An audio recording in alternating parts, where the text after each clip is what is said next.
Hey y'all, I want to tell you about 70 Million, a Peabody-nominated podcast about criminal justice and jail reform from Lantigua Williams & Co.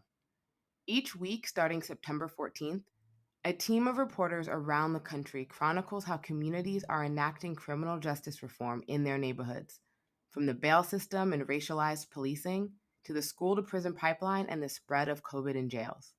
This show gets right to the heart of the social upheaval we're experiencing and how communities all over the US are taking action.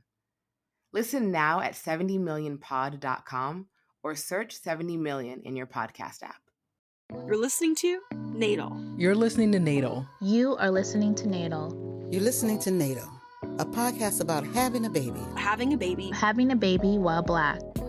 My name is Micah, and this is my natal story. My name is Kenya, and this is my natal story. My name is Shelly, and this is my natal story. Hi, my name is Cambrisha, and this is my natal story. Hi. So guess what, Liz? I am actually telling a story about you and about when I found out I was pregnant with you and when I decided to go to a hospital. Hey y'all, welcome back to NATAL. I'm Gabrielle Horton. Over the past few weeks, you've had a chance to hear from advocates, birth workers, and medical providers about what the future of care for Black birthing parents should and can look like. So much of the secret sauce behind NATAL comes from our production team. Everything from the sound, the flow, and even which stories we choose to tell, well, Martina and I simply couldn't do it alone. So without further ado, here's Martina and I with the NATAL production team at this year's NATAL Summit.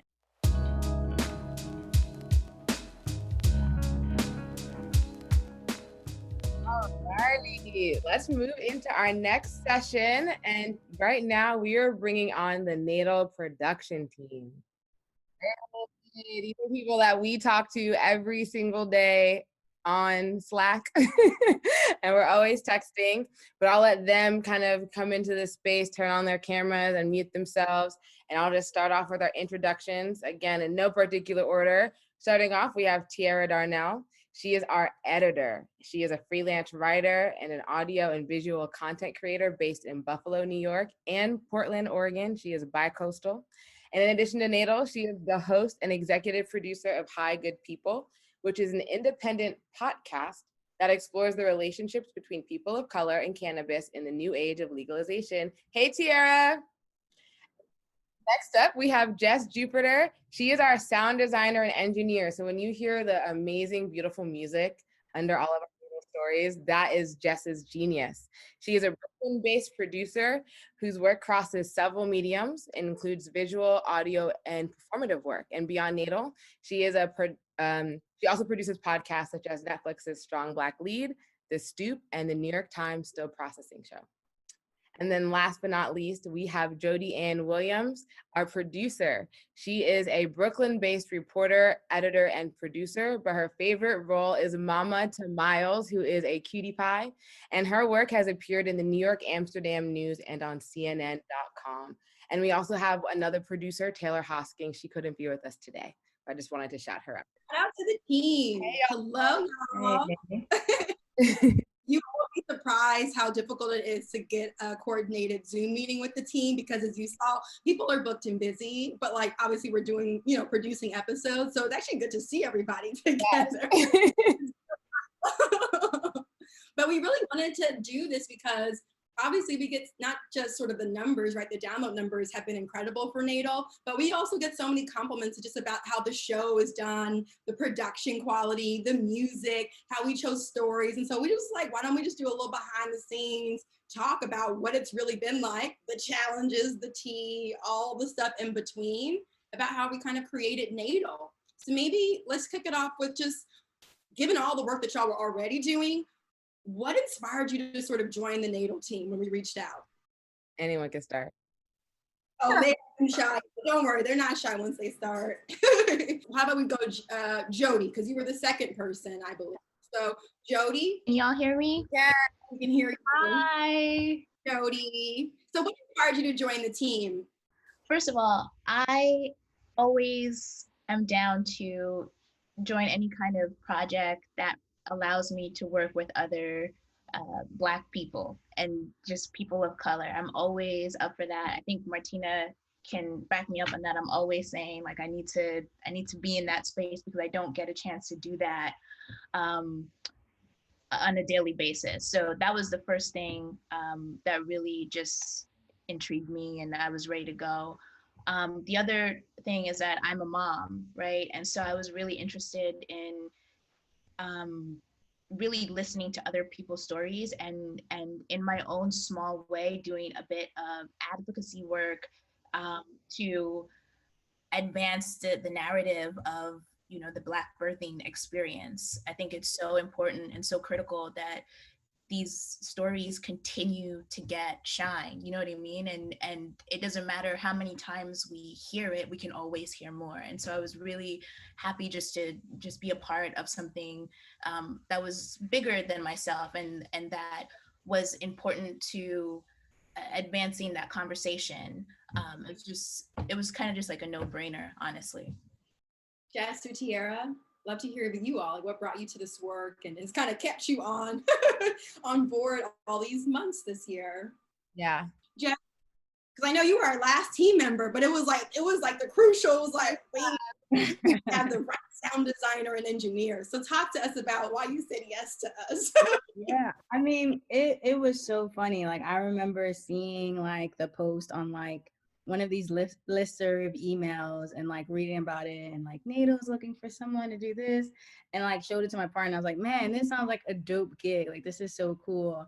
I hope someone really cool gets this gig.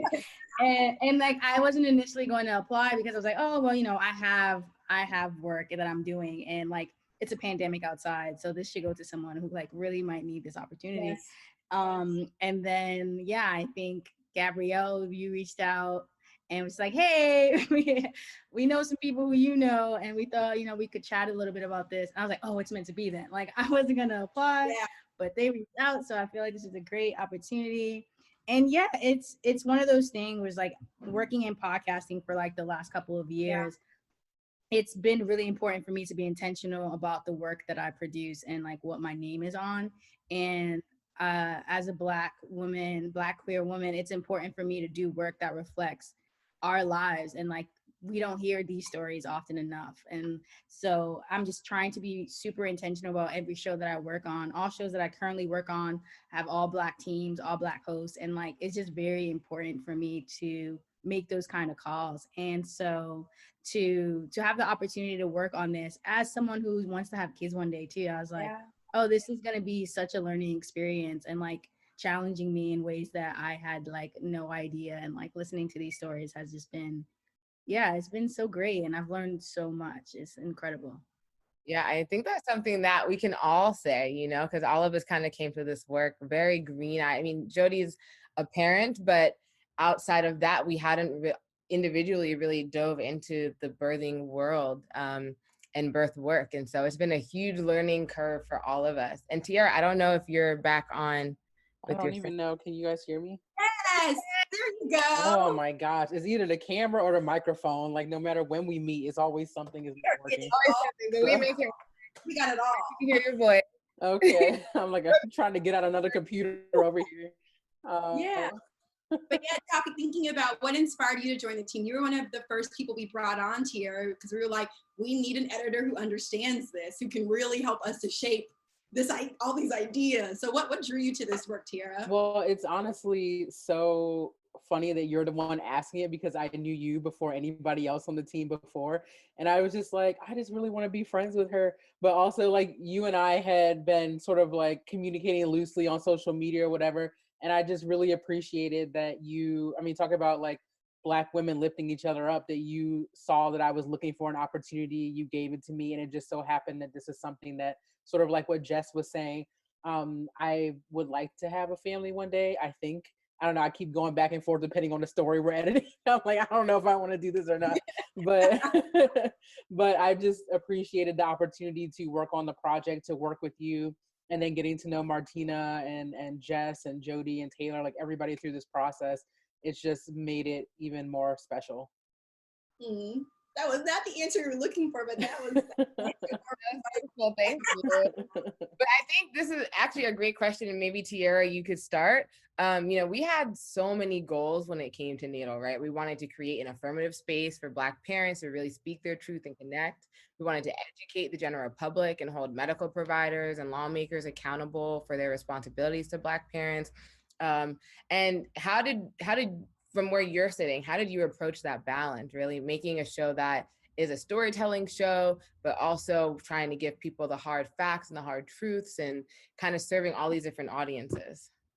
I mean, I think for me, it's just, I love audio, and it's taken me a while. I've done a lot of trial and error with different jobs and experiences in my life, and I really landed on this as something that I love. And I think that the combination of being able to, I think it's just naturally a part of me. Like when I hear something exciting, I want to tell somebody a thing. But also as a journalist, like you can't just tell somebody something and, say that it's true without backing it up with facts. So for me, it's always, I love the enthusiasm that each one of us bring to the stories, and the person obviously being able to connect with them. But I also don't want anybody to take that story and try to manipulate it in some way because we didn't do our job of giving the facts to make sure we had the receipts to say, no, this is accurate, this is factual, and this is someone's story, and this is how these facts apply to actual real life and what it looks like for someone, more than just data or hearing it from somebody else. So I think it's easy to do a show like NATO when you love what you do, and then when you're inspired by the content too, it just is amazing. Yeah. Yeah. And you definitely make sure we have receipts. We got Google Docs. It'll be like, where is the fact? Where is the source? Where? But it's good because it's like we are, and we're gonna probably get to this soon too. And as you all talk, it's just like there's a level of care that we're also taking with these stories. Like we're not just putting them together. It's like, no, let's tell this story accurately, right? And like make sure that it's that we can back it up with the receipts. So sure. I love getting those comments from you. Like, let's find the resource. Like, let's find the source. Yeah, I'm gonna remember that you said you love it when I'm like, okay. Anyways, but what about you? Because I think I would love to Jhodie to maybe take the same question next, because Jhodie really was sort of critical when we were actually doing the pre-interviews and the actual interview recordings. And this was pre-COVID, y'all. And we were still sort of, juggling a lot of things happening. So Jhodie, how are you approaching this work as well? Thinking about all the goals that we kind of had in mind for NATAL, and like, okay, we also need to record these stories, and thinking about the follow-up questions you would ask parents. Like, how are you trying to approach all these goals, when we were sort of in the thick of it? Honestly, for me, I naturally just love finding out information, right? I'm just naturally curious about people's lives. Like I love documentaries, and I love kind of getting into all those like nooks and crannies and details and figuring out, their lived experiences. So when we were even doing the outlines, it's about, for me personally, it was going back to the pre-interviews and picking out those spots that I thought was really interesting and I thought needed to be highlighted even more. And what I was listening for are those kind of depths and things that would tell a fuller story when people are just like hearing about statistics and stuff like that. This is the story behind the statistics. And so when I was listening to the pre-interview and I was thinking about just how the actual interview would go, I kept that in the back of my mind. What is going to make this story full? Like, I don't want to leave anything missing. I want this storyteller to be able to give an authentic look inside their story. And I think naturally we were able to find balance because everybody's story is not the same. And I think that's been the most beautiful part of working with this team and just having just NATAL in general, is that you get these different details that are not the same, you know what I mean? And they just offer like this beautiful picture that is complex. And I think that our audience can really, those bits and pieces really resonate with our audience. So I think it just naturally happened because the stories are not the same, you know. So we were able to find that balance in just truth telling. Yeah. How about you, Jess? Especially from a sound perspective, like when you're thinking about how do we layer in the music and the sound effects and all of that, like how does that play into everything for you? Yeah, I mean, definitely echoing what Tiara and Jhodie say about like the care and like loving the work that you do, for one, is the most important thing, and loving the people that you're doing, right? Like this is very important to me. Black birthing parents, Black women, like I care very deeply, and it's so like close to the chest. So it's like, oh, this needs to sound great. This needs to be beautiful, and like people are going to hear this, and it's like it gets scary. And I think like Tiara's mentioning, like who's making the work, like who's responsible for putting this out into the world, where you have certain kind of podcasts or documentaries that come out that try to tell stories for Black folks, and it's not what it should be. And you could tell that they spoke to maybe like 2 Black people or something. So it's like having this team of different Black people come together and say, okay, this is what we're looking for, this is the sound. And I think when I first met with you and Martina, you guys had a vision. Like it wasn't so like, oh yeah, we're thinking about just doing this podcast. Like I've had meetings where people are like, I don't really know what a podcast is going to be, but it's going to talk about this. And it's like, no, like these are our colors. This is what we want it to feel like. Like we made a playlist. Like we were very intentional every step. And yeah, putting it into the episodes, there are moments where it's like, I'm listening to the tape and it's raw and it's beautiful. And it's just like, oh, this makes me sad or emotional or uncomfortable. But I need to sit with that. And the listener is going to need to sit with that too. And like, maybe music isn't needed right now because we need to really feel this. Like we really need to come out of this moment and feel connected to this woman, because we connected to these people. These stories are our stories. And so I think it was just very personal for me to like feel connected to what we were sharing, and like having music that like makes you feel good, makes you feel just Black. Like, you know, I don't know how else to explain it, but it was just like there's a soul, there's a vibe that is only exclusive to us. And so trying to like find that and finesse that episode to episode, like it was hard at times, but it was always enjoyable and like fun to like have you guys be like, oh man, this is great. And I'm just like, yes, this is great. Yeah.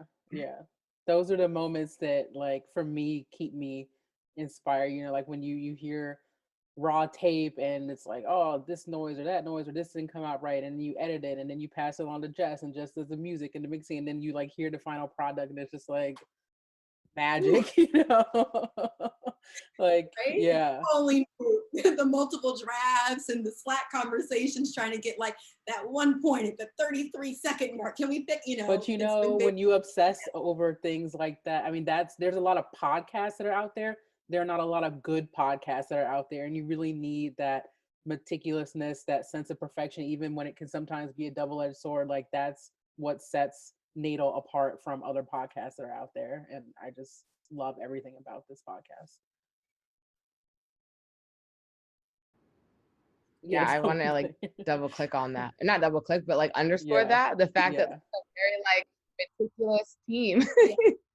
You're like 5A people, and that I think definitely reflects in the work. And I've personally learned and have grown so much as a creator and audio storyteller from all of you, in just the attention and the detail in the work that you put out. So want to shout that out. And then someone, I know you're getting to the next question, Martina, someone had asked about the playlist, and people have been asking all day, like, what's that music y'all were playing at the top? We're going to share that playlist, because when we talk about building out the sound for Natal, like we had to just go on. And I think Jess actually made the playlist for us based on some inspirations that we shared with her, some that she had as well. So we're going to find a way to like, I think we can share the link, but we're going to try and build that out, because the songs really do come from like songs we love listening to. So a great playlist. Like I like saw it earlier today and I was like, this is such a vibe. Like this is so good.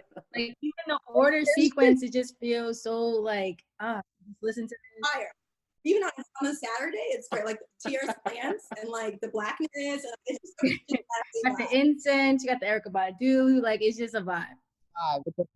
I was just thinking about listening to this in like the delivery room. It's like, this baby brought to you by Natal, the sounds of Natal. Like, no, add the Natal playlist when you're about like audience listening to know, we wanted natal to sound I mean, like a womb. Like we wanted to sound like we want you to listen to it and feel like it's warm. Yeah, that you're like cozied up with people that you love and your friends and your family. And so that attention to the sound is like very intentional. We spent a lot of work trying to get to the right sound. But I do want to ask y'all just about, coming into this work, what are some of the things that you've learned working on natal? And it could be about the topic, it could be about Black birthing, but it could also just be about your craft and technical as well. Podcasts can be made remotely. There's no reason to go in the office. That's real. Actually, fun fact, we've never all been in a room together. Yes. Actually, the only person I've ever met in person is Jhodie, and that wasn't even because of natal. So yeah, Martina and I have never met in person. Tiara spent some time with in person. We were at a podcasting conference. But everybody else, Slack. How we communicate. Yes, across space and time. Yeah. It's really hard for me to put like my finger on one thing. I feel like I've learned so much just because I'm not a parent, and so it feels to learn something from every single episode. And I just feel excited being able to, when I talk to friends who are having babies or who are thinking about it, to be like, here's a resource for you, or I know about this now because I worked on natal, or if I don't know the answer, I know I could ask any one of you all, like, hey, do you have any context for like a doula in Houston or wherever, so it's just, I think it's exciting to know that there's a resource to draw from that I didn't have before. And in terms of the craft, I already said, like, I think, podcasting is, if I didn't love it before, I love it even more now. After this experience. I think one thing that I learned, or something that really surprised me, and I think I may have mentioned this to Gabrielle after one of our sessions, one of our recording sessions with a storyteller. It has been so healing for me. And I think, like, even now listening to the episodes, but before that, when we're doing all the pre-production work and listening to these stories, like from my own birthing experience, there were things about it that I didn't like, you know what I mean? But I kind of pushed them away, and it's like, oh, this just must be your normal everyday thing, or maybe I'm being emotional. And then, like, listening to these stories, I'm like, actually, no, that wasn't okay. Like, that was some sort of aggression towards me, and that's not okay at all. And so it allowed me to kind of reflect on my own birthing experience, my own prenatal care, and just really think through, like, some of those things were traumatic. Maybe it didn't come out like in a more, I guess, a major way, but there were these tiny things that happened between me and my care provider that were just like really passive aggressive, and it comes out, in different moments where I'm just like, wow, like that was awful. Like I shouldn't have had to go through that. And this person went through it too. So there's obviously a pattern here. And so that really surprised me. And like, I would be listening to a couple of episodes, or even before we put out the episodes, just like the raw tape, and I would find myself like crying. And I was like, what is going on here? And it was because I saw myself in a lot of the storytellers, so that was incredibly surprising for me, like that I had all these kind of unresolved issues from my own experience that were coming up in my work. That's powerful. I would, definitely that, like, again, not from a parenting perspective, but just like hearing these stories, hearing how some of these doctors and nurses, like I remember, I think it was like the third episode, one of the earlier episodes, where like the nurse was just so rude, and like she's there and the mom is like, I was just like infuriated, and and I'm like, can you believe that this is what they do? And like, I think that's like, it's a spark something in you, right? Like you listen to these episodes and you feel called to do something about it, whether it be educate yourself or become an advocate, become a doula. Like you are inspired to change. And that's such an amazing thing that can happen from a podcast, right? Like people are like, oh, it's just a podcast, it's just audio. But these are lives and these are stories. And the people who listen to this, they can create real change. Like we have an extra doula out in the world because Gabrielle is out here getting that training, and like that's huge. And that's amazing. Like, I'm about to do that training when I get to Los Angeles. I'm like, this is insane. And I think outside of that, just like that feeling of feeling so empowered as a people, it also was just really great working with Black people, and it felt so seamless, right? There were moments where, like, we're in the middle of a pandemic, we have Black people out here protesting, fighting to breathe, and like there were times when we were like, y'all, this ain't I need a break, we need a break, like we got to call a timeout. And it wasn't a thing where we had to be like, yeah, but our deadlines and this, like, we prioritize ourselves, we prioritize our Blackness. And that's something you don't get when you're working in these white establishments and you have white peers who don't get what's happening outside of, like, in the world has this major impact on you, right? Like, you see these people and they're like, oh yeah, I get that that's going on, but you're good, right? Like, you're fine, you work here. And it's just like, it's so integral to us. So having a team where there was just like, let's take a break, we need to breathe, and like really checking in on each other, where it's like, if Martina is hitting me up to say, how are you feeling? I know she's really asking me how I'm feeling. And it's not like a precursor to where's my draft, you know? And yeah. And that's so important. And like, I've been in work experiences where that's not the case, and it's awful. And so that's been like the most important part of this journey, is just like the seamlessness and love that you feel from working with this team of people who see you and like really see you. So yeah, that's my stuff. Oh, real. You're about to make us cry and run this mess scared. No, this is not part of the plan. Yeah. You know, But I'm glad it feels like that, you know, because I think Martina and I were very intentional about how we want it to work. And y'all know, just working relationship, it's not always perfect, right? That when we have challenges, like, okay, we need to talk this through, or okay, today's not my best day, you know? So I think that, you know, but through it, we've also always been able to communicate and try to figure out like what's the source of tension, or how can we fill this gap. And so I'm just, it's just nice to hear y'all say that, like, the ideas that we all had, Martina and I had in our head, are like coming to life. And Judge, you kind of touched on this, and kind of thinking about sort of our final question, I would love to hear Jhodie and Tiara also weigh in on, is thinking about, right, we know it's not just a podcast. So how do you all want people to engage with NATAL, whether they're parents, just individuals, advocates, storytellers like ourselves, birth workers? Like, how do you want people to engage with this work that we put out into the world? Jhodie, you want to go first? They're so polite, y'all. Sorry, I was on mute.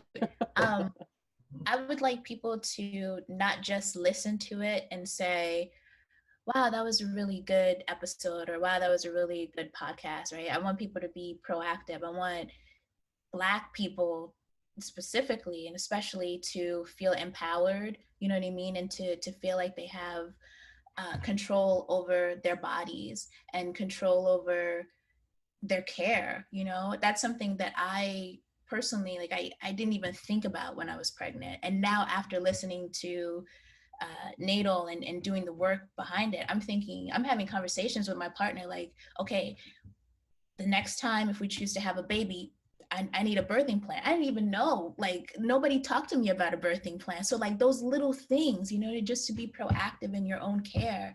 I want people who are listening to this to understand that you don't have to just take whatever is thrown at you, and that this system is not created for us, you know what I mean? And so you have to really be on top of it. You need to educate yourself, and you need to feel like you have control and you have say, and it's okay. Like, I remember I was listening, I think it was Brittany's episode, and she was like, I just didn't have a connection with that person. Nope, like, and that's okay. Like, you don't have to just go into your prenatal visits and, okay, it's 10 minutes, just like, you know, this is just a step that we have to do, I just have to do it and I don't have any say. No, that's completely trash. Like, you can, you know, you can have a say in your care. And I can't reiterate that enough, because that part of the work that we did resonated with me so much that I want that for other people.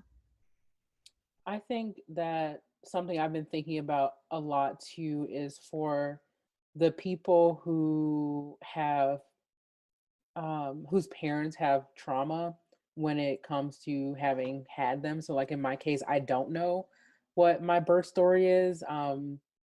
I have heard from friends of my mom's that she had postpartum depression, and I know that at that point there weren't the words for it. So, you know, when I think about Shelly's story, her story and her birth happened a little bit later on, where we did have the words for it, even though she didn't know that that's what it was. And I think about, you know, in 1989 or even before that, that term might not even have been there. If it was, it certainly wasn't widely known. So I mean, I think for people who are like me, who have never inquired about their birth story for whatever that reason is, ask about it. Like, that's probably one of the most basic things that you can do. And I think it's just important to have that as we consider the lineage of doulas and midwives, and as I forgot who it was, someone was saying about like how this is in our DNA already. It's important to hear that story. And, you know, whether it's rainbows and unicorns and it was perfect, or if it wasn't, you know, it's important to hear that. It's important to understand how you came into this world, and maybe that helps inspire, or like you were saying, Jhodie, about like how you want it to be when you do bring birth into the world, or for a friend who does. I mean, I think just it's something I never thought about until natal. It never occurred to me that I didn't know my birth story. And so that's something that I would just encourage people to do as well. Yeah. Jess, do you have any final thoughts to add on to what you were sort of talking about earlier? Yeah, I mean, it's pretty much echoing what Jhodie and Tiara have stated, but like, and I think someone earlier in the panel before we got on had mentioned like this idea of like, we don't need to be living in scarcity, and we don't need to accept the scraps that these companies or these organizations or these doctors try to tell us is all we can get, right? Like, we know that the care that we deserve is out there, and we need to fight for it. And I think what I hope people get after listening to this podcast is like, you feel that empowerment. You know that there are women out there who say no, and you can just say no to these kinds of treatments, to having nurses who don't really take the time to make you feel comfortable. That is important. It's not something you just like, it is what it is. It's just a doctor's visit. And so it's like, again, the fact that all of us are here, like we're well educated, we know people, we have mothers, right? We come from women, but we don't know this information. And it's like, we're learning stuff, and that's enough. I would say like, that's obviously like so much already to listen to a podcast and walk away with like a wealth of information, but then feeling empowered to stand up for your friend, for your sister, for your mother, like who might still be going through some forms of postpartum, right? Like these traumas and these things that we just don't name in the Black community as much. It just allows for a conversation. So yeah, I would say just more conversation, share it with your friends, talk about it with people, allies, and everyone can be supportive in like this journey of like really getting Black birthing parents like the support that we deserve and things like that. I mean, almost a mic drop. I'm like, you guys you summed up, I feel like, all the goals and aspirations that Martina and I came into this project with. And I think all the things that we've been talking about today, I think people are feeling it. And I think it's just so beautiful to know that, like the work that the care we put into it and how we approached it, people are literally receiving it as we hoped and intended to. And I think you all gave people some really good actionable sort of items or things to think about as they engage with natal this season and moving forward too. Martina, do you have any final thoughts? I know you're just like, you're nodding, you're like feeling all of it. I am. I'm feeling all of it. I want to also recognize Tiara. Thank you for sharing that story, because that's not something that we've talked about beyond this session right now. But I'm really put a pin in that for season 2. Yes. But I mean, I'm just so eternally grateful for each and every one of you and your work and your trust in like Gabrielle and our vision, and just coming in when we only had an idea, and really helping to shape the sound and the look and feel and everything of this show. And I just thank you for the way we all hold each other accountable, and the iron sharpens iron. So again, I've learned so much from each and every one of you. I would work with you a million times over and over and over again. So absolutely. Well, thank you all, Jhodie, Tiara, Jess. We love you all. You know, we'll talk to you on Slack, I'm sure, tomorrow when we have to review next episode. Yes, I was gonna say I'm gonna be leaving now to go work on the final episode. So. This is literally the team plus Taylor Hosking is not with us today, but it's literally us. So if you're asking questions, it's us. If you're anything natal, it's usually been touched by all of us. So it's a small team, but you see it's very mighty. Thanks, y'all. Thank you. Everybody. Really coming through the summit today.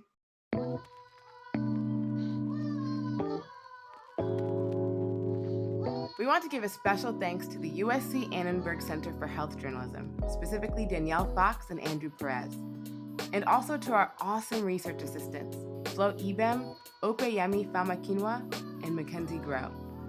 Shout out to our Natal Summit sponsors, Black Mamas Matter Alliance and Stork. And finally, a tremendous thank you to our guest editor, Tressa Versteg.